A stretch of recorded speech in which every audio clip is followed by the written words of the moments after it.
இப்போ நம்ம கடைசியாக பார்த்தது கவிஞன்கிற கவிதையில் உள்ள விடயங்கள்.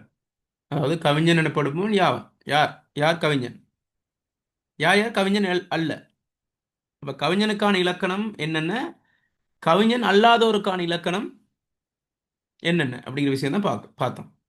சரி, அதுக்கு அதன் தொடர்ச்சி தான் இந்த பாடல். சரியா? ஓகே. அம்மானை திருப்பள்ளி எழுச்சி கோவை அந்தாதி கலம்பகங்கள் பார்த்து பார்த்து விம்மாமற் பொறுமாமற் கண்ணீர் விட்டு விலைக்கு மாரடிக்கின்ற மெல்லியர் போல் சும்மாவோர் உணர்வின்றி சொற்கள் சேர்த்து சொன்மாலை தொடுக்கின்றோர் கவிஞர் அல்லர். தன்மான தொல்லொளியால் உலகை ஓம்பும் தனியாற்றல் தாங்கி நிற்போர் கவிஞன் ஆவார். என்ன சொல்ல வரேன்ட்டு விளங்குதா? அம்மானை திருப்பள்ளி எழுச்சி கோவை அந்தாதி கலம்பகங்கள் இதெல்லாம் என்ன பிள்ளைகள், இதெல்லாம் என்ன என்ன இலக்கியம்? இதுக்கெல்லாம் சேர்த்து ஒரு பேர் ஒன்று நம்ம சொல்லுவோம். என்ன இலக்கியங்கள்?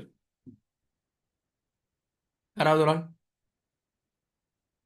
நம்ம இலக்கிய வரலாறு படிச்சிட்டோமா? படிக்க ஸ்டார்ட் பண்ணிட்டோமா? சங்க காலம்லாம் சொல்லுங்க. படிச்சிட்டோமா இல்லையா? படிக்கல தானே? இது சங்கமறிய காலத்துலானே சார் வருது. ஆ.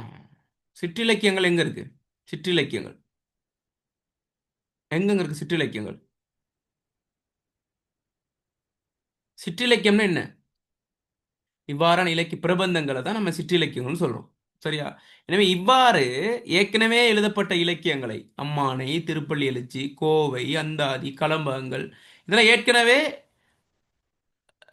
நிறைய புலவர்களால இலக்கியவாதிகளால எழுதப்பட்ட விடயங்கள். சரியா? எனவே அதையே பார்த்து பார்த்து திரும்ப திரும்ப அதில் உள்ள சொற்களை கோர்த்து கோர்த்து கவிதை எழுதுறது நல்லமா? ஓப்பனாக சொல்கிறோன்னா என்னது என்னது கொப்பி பண்ணுறது, கொப்பி பேஸ்ட் பண்ணுறது. சரி, நம்ம படங்களில் பார்க்குறோம், தமிழ் படங்களெல்லாம் பாருங்கள். இன்னொரு படத்தில் உள்ள விஷயம் ஆங்கில படத்தில் உள்ள விடயத்தை அப்படியே என்ன செய்யறதுன்னு கேட்டால் தமிழுக்கு எடுக்கிறது. இப்போ நீங்கள் நண்பன் ஒரு படம் வச்சு பார்த்தீங்களா? யார்கிட்ட படம் நண்பன்? யார்கிட்ட படம் தெரியாதா? நண்பன் ஒரு படம் வச்சு தானே? யார் படம்? விஜய்ட படம். அது வந்து த்ரீ இடியட்ஸ் அப்படிங்கிற இந்தி படத்தின் டப்பிங். அந்த மாதிரி கவிதைகள் இவ்வாறான சிற்றிலக்கியங்களில் உள்ள விஷயங்களையும் கருத்துக்களையும் சொற்களையும் கோர்த்து கோர்த்து என்ன செய்யக்கூடாது? கவிதை எழுதக்கூடாது. அதை எப்படி உதாரணப்படுத்திட்டாங்கன்னு கேட்டால், விம்மாமட் பொறுமாமட் கண்ணீர் விட்டு விலைக்கு மாரடிக்கின்ற மெல்லியர் போல். விம்மாமல் பொறுமாமல், விம்முதல் என்ன பொறுமுதல் என்ன? அதில் பொறுமுதல் தானே இருக்கு. உங்களோட புத்தகத்தில் எப்படி பெருமாமன்னா இருக்கு, பொறுமாமன் இருக்கா உங்கள் புத்தகங்கள்ல? பொறுமாமல், பொறுமாமல் தான் சரி. விம்முதல் பொறுமுதல் என்ன? விம்முதல் என்ன பொறுமுதல் என்ன? சொல்லுங்க, யாராவது சொல்லுங்க. விம்முதல் விம்முவாங்க, அழுது அந்த அழுகை வந்து என்ன சொல்றது? ஓ, ரொம்ப, அதாவது ஒரு அழுகிறோம், சாதாரண அழுகையா இருக்கும். அது ஓவராக எமோஷ்னலாக ரொம்ப ஃபீல் ஆகி எழுதும்போது விம்மி விம்மி அழுவாங்க. பார்த்துறீங்களா? அப்படின்னு பார்த்துறீங்களா? அழுதுறீங்களா? அப்படி விம்மி அழுதுறீங்களா?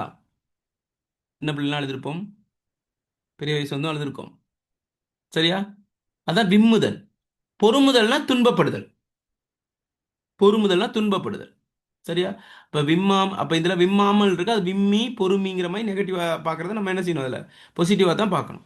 கண்ணீர் விட்டு, சரி, விம்மி துன்பப்பட்டு கண்ணீர் விட்டு விலைக்கு மாரடிக்கின்ற மெல்லியர் போல். விலைக்கு மாரடிக்கின்ற மெல்லியர்னா, மெல்லியர்னா யாரு? பெண்கள். விலைக்கு மாரடிக்கின்றன விலை மாதர் கேள்விப்பட்டீங்க தானே? விலை மாதர்கள், அந்த அந்த அந்த அவங்க மாதிரி. சரியா? ஒரு காசுக்காக தன் உடலை விற்பவர்கள். சரியா? அந்த அந்த மாதிரி விம்மி பொறுமி, சரியா, இவ்வளோ கஷ்டமாக இருக்குது அப்படி இப்படி இதாகி தனது ஏழ்மை நிலையை காட்டி அவ்வாறு விலைக்கு மாரடிக்கின்ற மெல்லியர் போல, பெண்கள் போல. சரியா? இப்போ அதில் வந்து என்ன சொல்கிறது? இப்போ அவங்க அவங்க என்னன்னு கேட்டால் அந்த அந்த அழுகையிலும் அந்த துன்பத்திலும் உண்மையான இதாக இருக்காது. அந்த காசுக்காக என்ன செய்யுது? அதை வெளிப்படுத்துறது. ஆனால் அதுக்குள்ள ஒரு உணர்வு இருக்காது. அது உண்மையான ஒரு அழுகையாகவோ உண்மையான ஒரு துன்பமாகவோ இருக்காது. சரியா?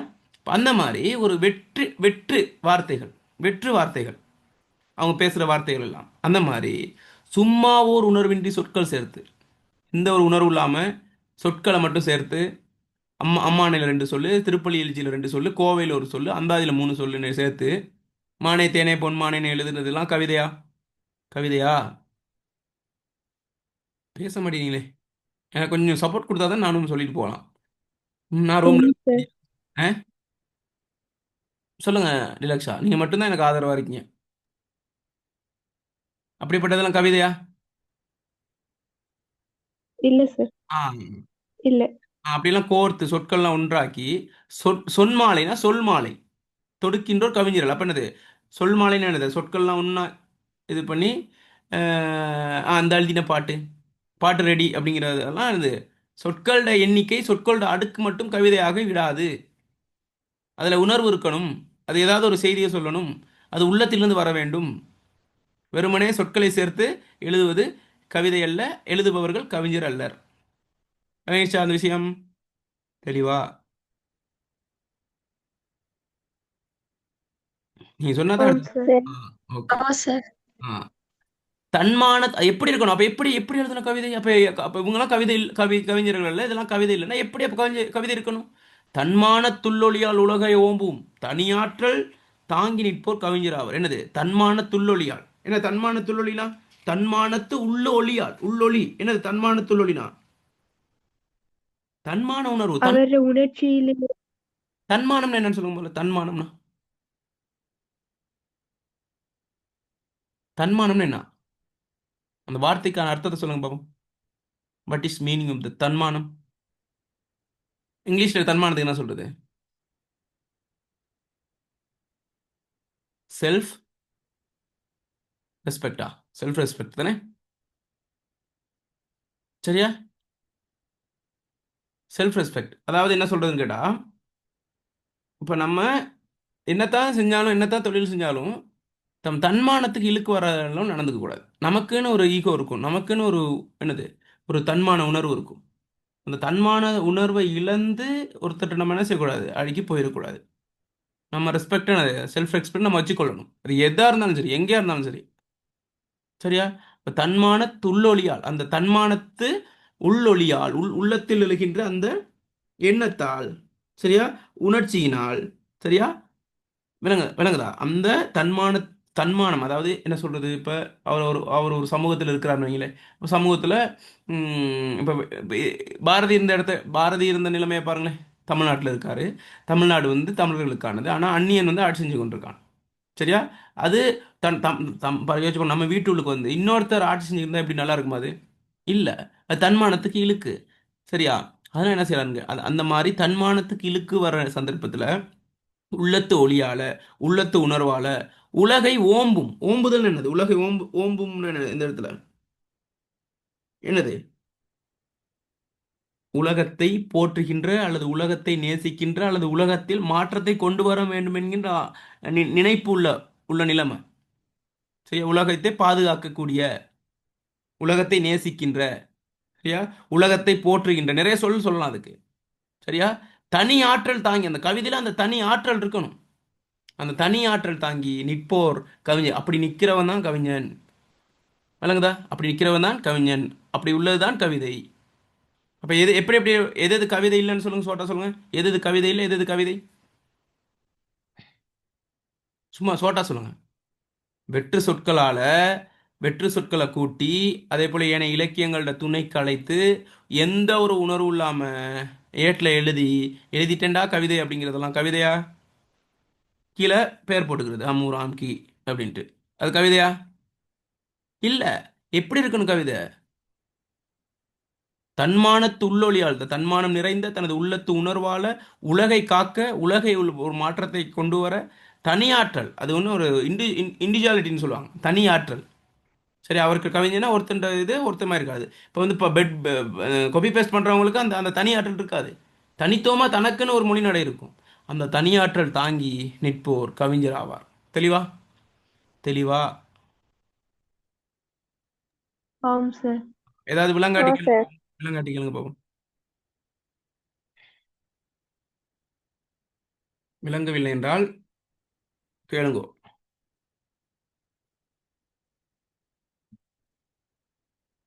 சரியா? எதுவும் உள்ள கிளியர் இல்லாமல் இருக்கா, தெளிவு இல்லாமல் இருக்கா? சார் சொல்லுங்க. இந்த பந்தியில சார் 2 விதமாவும் எடுக்கலாமா சார்? எப்படி? இப்ப ஒரு நல்ல கவிஞனுக்கு இருக்க வேண்டிய பண்பா வேறாவும் சொல்லலாம். இப்ப ஒரு நல்ல கவிதை எதுன்னு கேட்டா, அதுக்கு அந்த பாயிண்ட்ஸ குடுக்கலாமா சார்? ரெண்டும் ஒன்று தானே. இப்ப கவிதை, கவிஞர். கவிதை இல்லாமல் கவிஞர் இல்லை, கவிஞர் இல்லாமல் கவிதை இல்லை. அப்போ கவிஞர்னு சொல்லும்போது அது அவர் கவிதையை முன்னுக்கு தான் சொல்கிறோம். கவிதைன்னு சொன்னால் அதை எழுதின கவிஞரை தான் சொல்கிறோம். அப்போ எப்படி கேட்டாலும் ஓகே. ஒரு விஷயம் தான் பாருங்க. என்ன bro, அம்மானை திருப்பள்ளி எழுச்சி கோவை அந்தாதி கலம்பங்கள் பார்த்து பார்த்து விம்மாமல் பொறுமாமல் கண்ணீர் விட்டு விலைக்கு மாரடிக்கின்ற மெல்லியர் போல் சும்மா ஒரு ஒன்று வேண்டிய சொற்கள் சேர்த்து சொன்மானை தொடுக்கின்ற ஒரு கவிஞர் அல்ல. அப்படி எழுதுறவங்க கவிஞர் அல்ல. அப்படி உள்ளதும் கவிதை அல்ல. விளங்குதா என்ன சொல்றேன்ட்டு? நீ ரெண்டு விதமா எடுக்கணும். ஓகே. அது அப்படி எழுதுறவங்க கவிஞர் அல்ல. அப்படி எழுதப்பட்டது கவிதை அல்ல. தன்மானத் துள்ளொளியால் உலகை ஓவும் தனியாற்றல் தாங்கிப்போர் கவிஞர் ஆவார். விளங்குதா? தெளிவா? ஆம் சார். ஆ, ஓகே. அப்ப அடுத்தது பார்ப்போமா?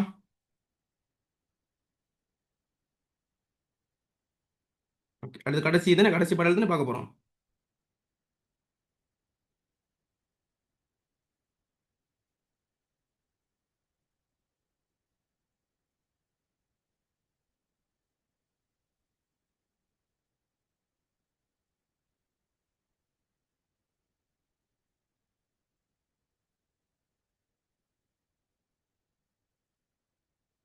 ஸ்கிரீன் விளங்குதா?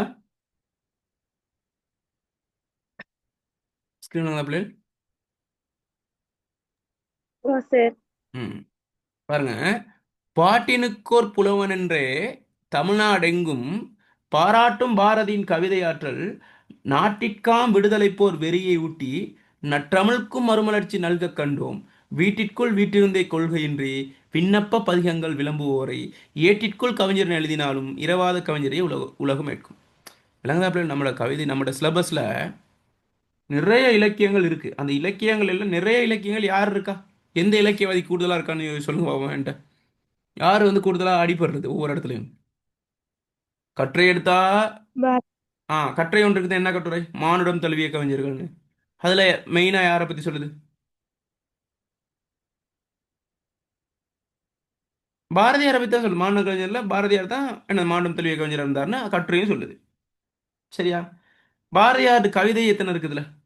உங்களோட சிலபஸ்ல பாரதியார் கவிதை எத்தனை இருக்கு? பாரதியார் எழுதின கவிதை உங்களோட சிலபஸ்ல பெண் விடுதலை இருக்கு. சொல்லுங்க, வேற என்ன இருக்கு? கண்ணம்மாயின் காதல் இருக்கு. வேற என்ன இருக்கு?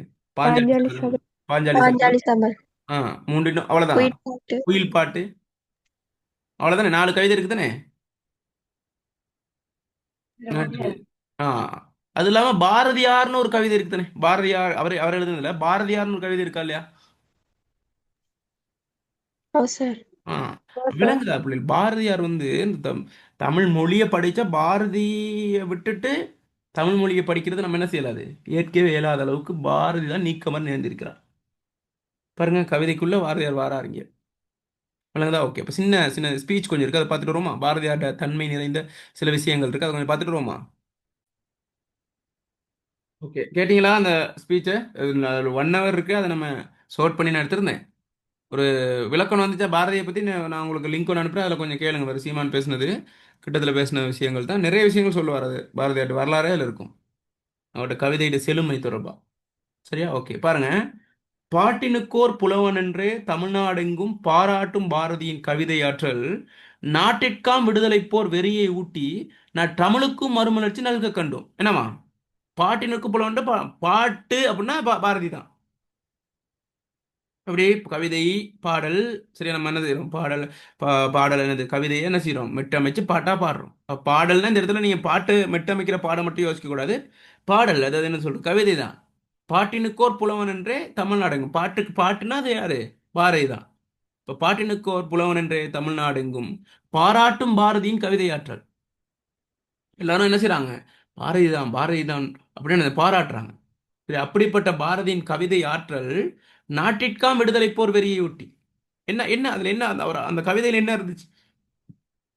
பாருங்க, ஏற்கனவே பார்த்தோம். என்ன பார்த்தோம்? தன்மானத்து உள்ளொளியால் உலகை ஓம்பும் தனியாற்றல் தாங்கி நிற்போர் கவிஞராவர் படிச்சோமா இல்லையா? இதுக்கு முதல்ல உள்ள பந்தியில படிச்சோமா இல்லையா? ஓம் சார். ஆ, அப்ப அந்த தன்மானத்துள்ளொளியால் உலகை ஓம்பியவர் தான் யாரு? யாரு? யாரு? பாரதி. பாரதி. யாரு? சரியா? தனியாற்றல் தாங்கி நிற்போர் அப்ப தனியாற்றல் பெற்ற அந்த விடுதலை கவிதைகளை பிரசவித்தவர் தான் யாரு? பாரதியார். இப்ப நாட்டிற்காம் விடுதலை போர் வெறியோட்டி மக்கள் மத்தியில் என்னது விடுதலை தாகத்தை ஏற்படுத்தினவர். சரியா? விடுதலை தாகத்தை ஏற்படுத்தினவர். உங்களுக்கு தெரியும் தமிழ்நாட்டில் அவர் என்ன செய்ய இருக்காரு. அப்ப அதுல என்ன செய்வார்னு கேட்டா அப்புறம் கவிதைகளால என்ன செய்யறது எழுதி எழுதி மக்களுக்கு என்னது அந்த இயல்பான மொழிநடை தான் இருக்கும். அவங்களுக்கு வந்து ஒரு வெறிய ஊட்டுறாரு. அப்ப என்ன மக்கள் என்ன செய்தாங்க, அந்த கவிதைகளை வாசிச்சுட்டு கிளர்ந்தெழுறாங்க. யாருக்கு எதிராக? அந்நியனுக்கு எதிராக, வெளியனுக்கு எதிராக. இப்ப இதனால மக்கள் மத்தியில ஒரு புரட்சிகரமான மனநிலையை தோற்றுவிச்சு அந்நியருக்கு எதிராக என்னது மக்கள்லாம் போராடுறாங்க. எனவே இது வந்து அவர்கள் இருப்புக்கு பாதகமா வந்துடும் அப்படின்ட்டு பாரதிய கைது செய்யறதுக்கெல்லாம் என்ன செஞ்சாங்க, பிளான் பண்ணிட்டாங்க. கைது செய்யறதுக்கு வரும்போது இவர் என்ன செய்றாரு, புதுச்சேரிக்கு போயிடுவார். புதுச்சேரி அல்லது பாண்டிச்சேரின்ட்டு ஒரு இது இருக்கு. அது ஒரு மாநிலமாக தான் பார்க்கப்படும். தமிழ்நாட்டில் ஒரு அங்கம். அது பிரான்சியர்களுக்கு கீழே இருந்துச்சு. இங்கே பிரித்தானியா கீழே இருக்கும்போது அங்கே இவங்க போய் அங்கே கைது செய்யலாது. இல்லைங்க, அங்கே அவங்க போயிடுவார் அவர். ஏன்னா கைது செஞ்சிருவாங்களே அப்படின்ட்டு. யோசிச்சு பாருங்க, அவர் துப்பாக்கியோ அல்லது பீரங்கியோ அவர் கொடுத்ததுனாலயா கைது செய்யப்படுறாரு? எதனால கைது செய்யப்படுறது துணிறாங்க? சொல்லுங்க. எதனால? பேச மாட்டேங்கிறீங்களே. எதனால கைது செய்யறாங்க? கவிதை எழுதுறனால. அதான் சொல்லுவாங்க என்னன்னு கேட்டா, புரட்சி பாதையில் துப்பாக்கிகளை விட மிக சிறந்த ஆயுதம் என்னது? மிக சிறந்த ஆயுதம் என்ன? புத்தகம். சரியா? அந்த புத்தகம் புரட்சி பாதையில் துப்பாக்கிகளை விட மிக சிறந்த ஆயுதம் வந்து என்னது? புத்தகம் தான், கல்வி. இல்லைங்களா? அந்த மாதிரி இவர் என்ன செய்யறாரு கேட்டா, விடுதலை தாகத்தை ஏற்படுத்தியவர் யாரு? யாரு? பாரதியார். சரியா? இப்ப நாட்டிற்காம் விடுதலை போர் வெறியை ஊட்டி நற்றமிழுக்கும் மறுமலர்ச்சி நிற்கட்டும். இப்ப நற்றமிழுக்கு எங்க மறுமலர்ச்சி அவருக்கு நல்கு கண்டிருக்காரு எங்க? சரி, இப்போ விடுதலை போருக்கு அவரு என்ன செய்யறாரு, துணை நிற்கிறாரு. நற்றமிழுக்கு மறுமலர்ச்சி எங்க கொண்டு வந்தாரு?